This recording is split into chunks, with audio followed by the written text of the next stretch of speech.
everyone, I'm Gemma Hoddy. I'm a dancer and choreographer from London in the UK.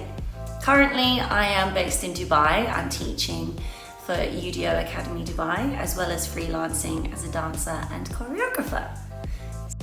How and why did I get into dance? I have my mum to thank for that. I remember being on a bus when I was in primary school, and she was talking to one of my classmates' mum, and my friend, she just started this dance class that was local, and she told my mum about it, and I remember my mum being, okay, yeah, I'm gonna try Gemma into that, and I'm there like, what? But I always loved dancing, and I remember me and my older sister always in the living room like singing and dancing along to cartoons like Jem and the Holograms. Oh my gosh, I'm really showing my age.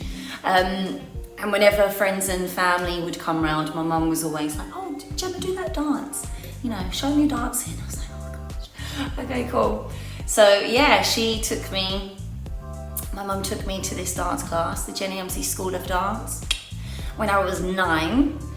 And I remember walking in there and they were doing the routine to Saturday Night at Wakefield. And I was like, oh, I know that. I don't really like learn it from TV. So I just walked in there, I was like, gone. And then from then, I never looked back, really. I remember like the week after, I was like, Mum, I need to have a leotard and all the like get up and stuff. So she took me to my first dance shop experience. And I remember I picked out this hideous leotard, but I loved it at the time. And it was bright neon pink and it had all different color stars on it, and black jazz pants and white jazz shoes. Like, I must have looked absolutely horrendous, but yeah, I thought I was like, I don't know what I thought I was, but I was having a great time. So yeah, I started when I was 9, thanks to my friend and her mum, and that conversation on the bus, really. So yeah. My successes as a dancer, woo! Gosh, I've had a few. I've had quite a few. I've been very, very fortunate in my career. My successes, I think my career highlight would be, and still is, Black, White, Grey, which is a hip-hop theatre production by Boy Blue Entertainment.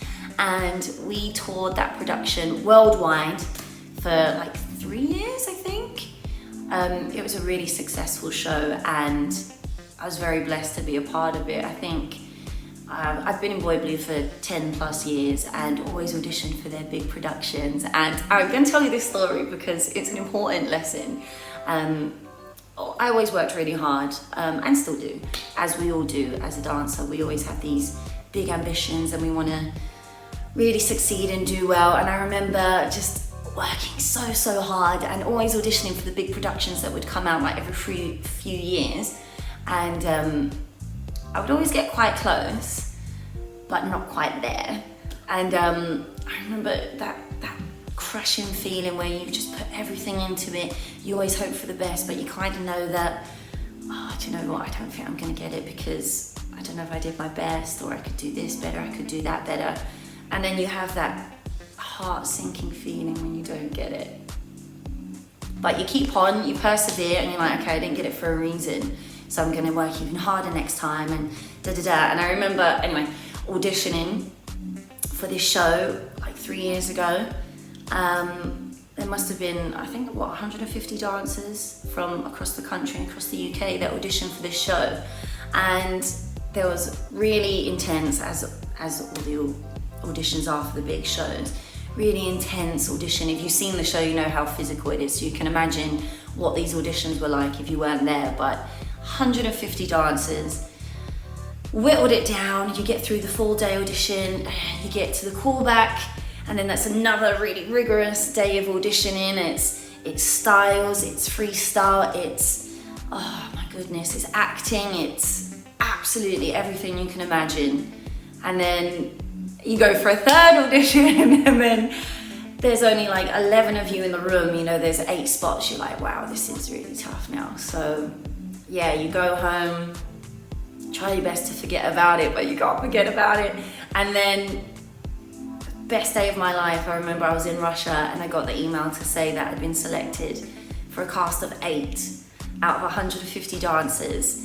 and I'd bagged one of 3 female roles in the show.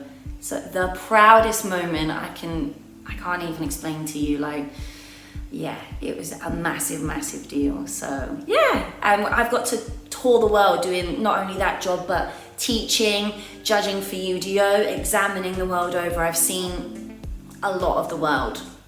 So yeah, doing what I love. So I'm very, very blessed. Yeah, we've been to Asia, we've been to the USA, we've been all over Europe and the UK. Some crazy, crazy places. So yeah, performing and touring and traveling and teaching, massive, massive achievements. Yeah, commercially I've worked with the likes of Rihanna, Drake, Dizzy Rascal, Lamar, Rita Ora, Stussy, some incredible artists. I've been assistant choreographer, I've choreographed for live shows, I've been on TV a lot, I've got to do work on films, music videos, almost everything that I could have ever dreamed of achieving as a dancer and choreographer, I've had the pleasure of doing so, and that's pretty incredible when you think of something that you started as a hobby and your dreams can really come true, you put the work in. So yeah, I'm very fortunate.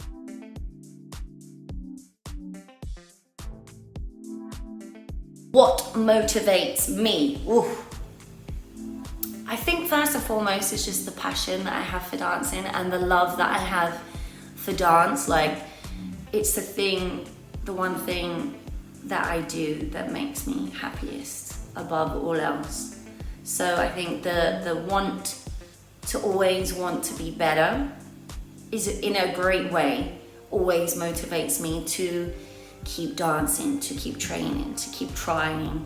And the fact that I'm 35 now, and I know there's still much more inside that I want to put out to the world, that I want to share with the world. I know I'm nowhere near my peak yet. I've achieved some amazing things, but I know that I'm still not at my best yet. I don't know if I'll ever get there, if I'll always want to keep, doing more and more. So I think that's a great thing about creative people. When we do what we love, it's a passion. It's not a job. It's what feeds your soul. So that motivates you to still want to do it every day. And yes, we have the off days where we might not feel like it, or we might not feel our best, but the fact that we keep coming back to this thing, it always pushes me to just keep going, to keep trying new things, to keep training, to keep up to date, just to keep learning and growing and getting better, and then passing that on to the next generation, like whether it's through people watching you on stage, or through videos or tutorial that you might put out, or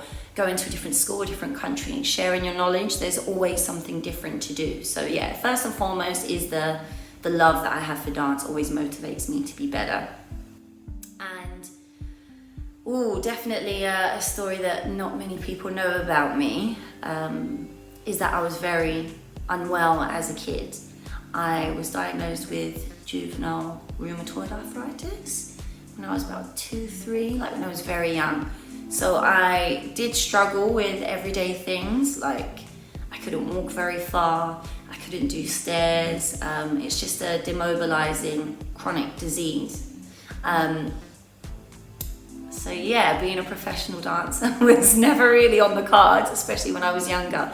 I was always told by professionals that, I'd be in a wheelchair by the time I was 40, or I just wouldn't be able to do much at all. So, being me, being Gemma, being very stubborn, and then finding this love for dance as a kid, yeah, I always remember that feeling of just being really sad, like thinking that I wouldn't ever really be able to do much, and that always motivates me to keep going. Like, I still have days where I'm in a lot of pain, like the illness never really leaves you. It's definitely symptoms of ease, like thank goodness, as I've got older, but just remembering how tough it was and how tough it still is, like, just really pushes me to keep going, to keep fighting, to push through this illness. Like, no one knows your body like you know your body, and I know, like I said, there's some days where I may not be able to do everything that I wanted to do, but the fact that I can dance and that I can still dance now, oh my goodness, that motivates me more than anything. Like, I'm just gonna keep going and keep pushing whilst I can. You know, I'm very blessed, very, very blessed to be able to do what I do. And I'm just gonna keep doing it for as long as I can. I'll be doing it forever. I'll be doing it when I'm 80. So yeah, that motivates me. As well as people, as well as amazing artists, amazing teachers.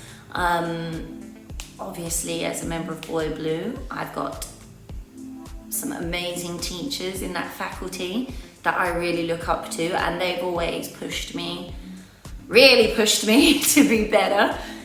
They motivate me, so people like Kenrick, people like Sean Amy from playing Poppin', he really motivates me to be better.